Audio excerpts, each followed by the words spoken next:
Hey, I'm Isaac with Mammoth Electronics, and in this video we're going to look at making a soldered guitar cable. Now, why do you want to build your own cable? Basically, you can get really high quality cables and plugs, put it together yourself, save yourself a lot of money. You can make custom links, anything like that. So it's a real benefit to be able to make your own cable. So what we have here is we've got the Chandler fatty instrument cable.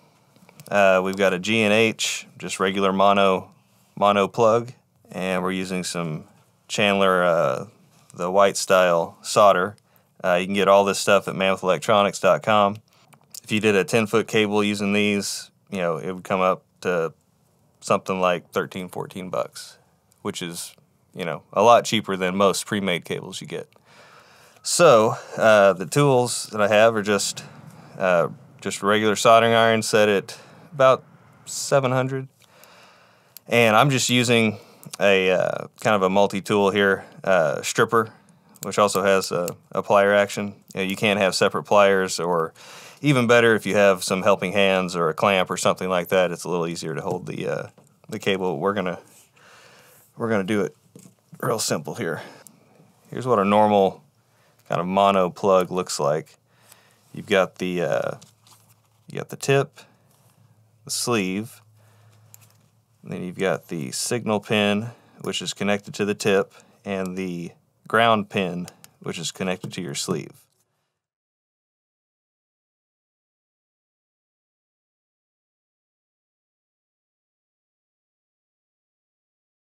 So now we'll look at the cable, and we're going to strip off about a 1/2 inch of the insulation to reveal the ground shield, the braided shield on the inside. So there's that. It's just going to be a copper braid, and inside that we're going to have our center conductor. Strip off a little of the inner insulator to show the center conductor.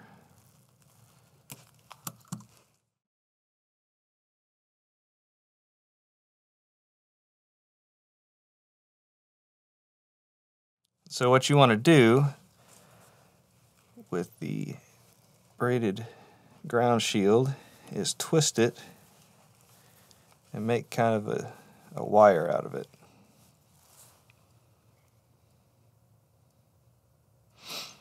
And then to make things easier when you're putting it together, you want to tin the wires so they don't fray when you're trying to put them in the pins. Just a little bit of solder on the end to kind of hold everything together. Now once that's complete, you want to put on your plug jacket, which just kind of seals everything up, and then your insulator, which helps to separate your signal pin from the jacket. So you want to go jacket first, and the insulator. That step's more important than what it looks like, because if you don't do that, you'll end up taking this cable back apart, which I've done many times. So now we're going to first put in our center conductor into our signal pin.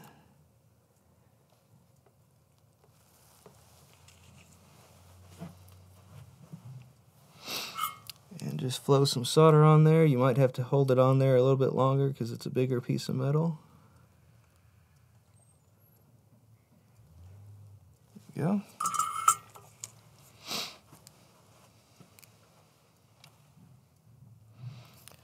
Then you want to just kind of make sure your shield ground is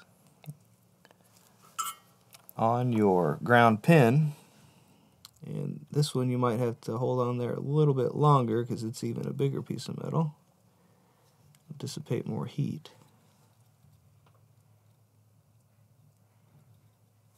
But once you see the solder start to flow, should be good.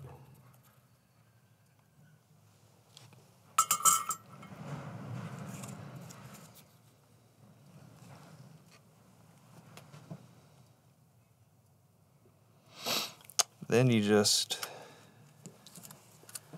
crimp the fins here to hold your cable down in place. Then move your insulator up. And then the jacket follows it. Screw it on. And that's all it is to it. Then we want to check to make sure we got everything connected and that we don't have any shorts. So you want to have your multimeter on continuity mode. And this is where it beeps when it gets a connection. So your tip and your sleeve should not have a connection. You want those to be separate. But then your two tips you want to be connected, and the two sleeves you want to be connected. So we should have a working cable for probably less than half the price of something you'd buy in the store. That's just as good. So, thanks a lot.